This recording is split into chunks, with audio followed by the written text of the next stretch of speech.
Hello, is it worth buying the Fositan LED lighting kit? In this video, I'll give you my final thoughts.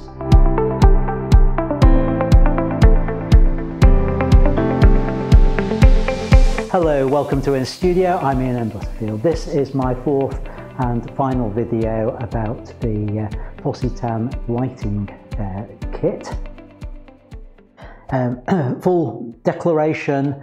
I've been supplied the kit by Fositan, and they asked me to review it. All credit to them.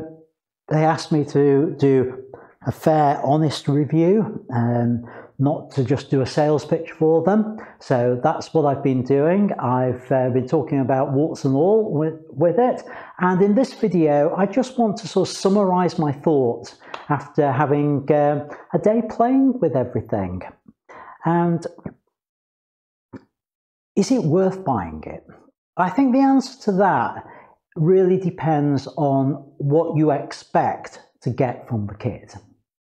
And if you are somebody who is just starting out doing video work, or just has a small bit of tabletop photography that you want to do, then yes, it's probably a good kit for you.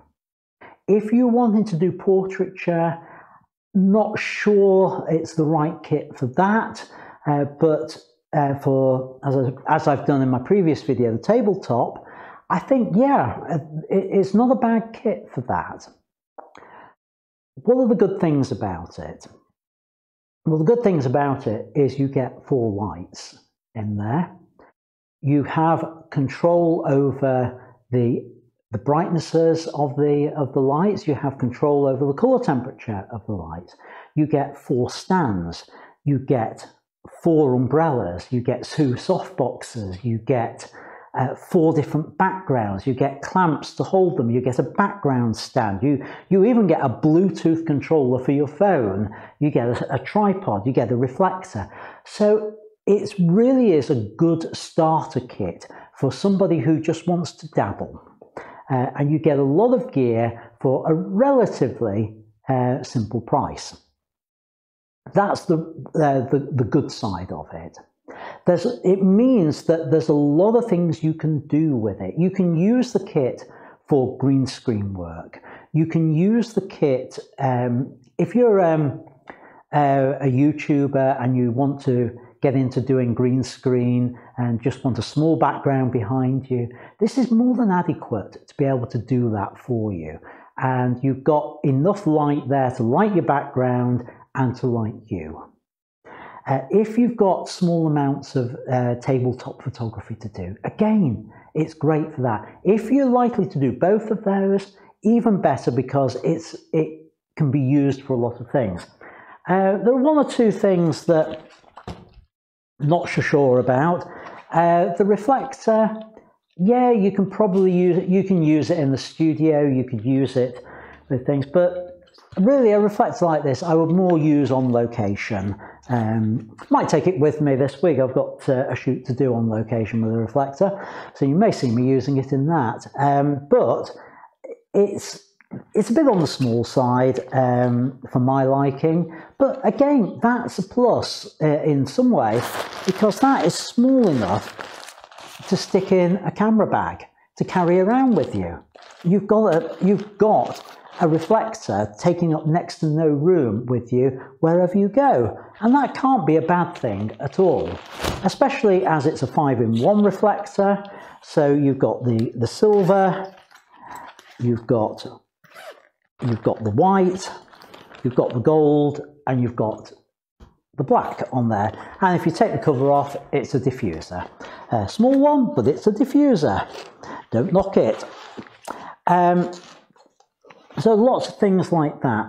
The tripod, bit flimsy for my size of camera on there. But if you're shooting with a phone, then more than adequate for that. And it even comes with the adapter on there. I think my biggest criticism of it, for what it's intended for, I mean, I say it's unstable with my camera, but it's not intended for my camera, is the maximum height. That is the maximum height you can get it at. I'm seated, it won't go really high. Now, if you were using that to photograph with the green screen backgrounds, for example, and videoing with that, then that could be a problem because the background stands aren't particularly high either, which means somebody standing in front of them will appear to be taller than the stands. So just be aware of that. When I was doing the green screen video earlier, I had to use the camera the tripod that my camera that I'm recording on now is on, and that was set high as it is at the moment, so that I didn't go off the top of the background with it. So a few limitations on that. I've got a couple of other concerns, and that's to do with build quality. One of the background stands, the way they work, the bolts go through and the nut is just held in place by the plastic, and you just tighten up the thread on there. Well, one of the stands, the plastic where the bolt fitted had already given way even before I got it, so it wasn't possible to tighten it up. I managed to fix it with a set of pliers, and how long it will last, I don't know. So the build quality isn't the best. It's no worse than anything else I have seen in this price bracket. So if you're used to buying things in this sort of price bracket, the entry level stuff, then you'll know the sort of build quality I'm talking about. What was disappointing to me, considering this is a review copy that I was sent, they sent it to me to review, was the fact that one of the lights didn't work, just completely dead. So I don't know what the quality control's like and what the build quality is like. The uses of it, I'm sure you'll get good use out of it. I'm sure you'll be able to make a number of great images with it, or use it for video. View it as a starter kit. View it as something that you will gradually replace pieces in. One of the bits of advice I often give photographers is I say, don't upgrade until you know what's causing you frustration. Well, if you've never done any form of studio work before, this is a good kit to start with, because you will very soon find the frustration points for the things that you really need to buy. There'll be certain things that you'll think, actually, I don't need that. I might have thought I needed it, but I've never used it, or I've never needed it. So, for example, you might think, oh, I'll always use green screen. And then you've got this, you can play with it, and you might decide actually green screen's too much hassle for what you want to do. And so having got it as part of this kit, you don't need to buy it then. But you might think, well, I'm doing a lot more tabletop stuff.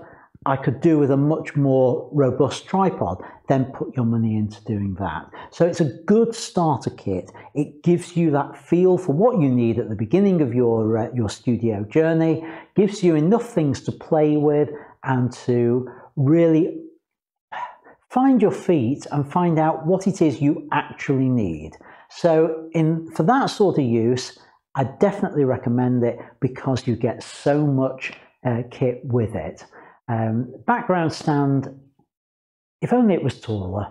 The crossbar on it, that's going to get used here. That is a really nice bit of kit, better than the one I've currently got in here for background stands. So things like that. The umbrellas, I'll use the umbrellas. I don't shoot that often with umbrellas, but when I do, it's nice to be able to play around with a gold or a silver, a couple of shoot-throughs on there. So there's plenty with it, nice starting point, probably worth the price point on there with it. Ultimately, the decision's down to you. Is this what you're looking for? You've seen my videos, my unpacking, my green screen and my tabletop video. That gives you a feel for what it can do and some of the pitfalls that I came across with it. So all the best. Hope this video has been helpful to you. This series of videos has been helpful to you to make up your mind whether you want to buy the Fositan LED softbox studio lighting kit. And as I say, although it was provided by Fositan, the opinions are my own. They're not influenced by the fact that it's been provided to me. And if you do want to buy it, use the link down below because I'll get a small cut from Amazon on that. So thanks for watching. Hope you found it helpful. And until next time, as ever, keep making great photos. Bye for now.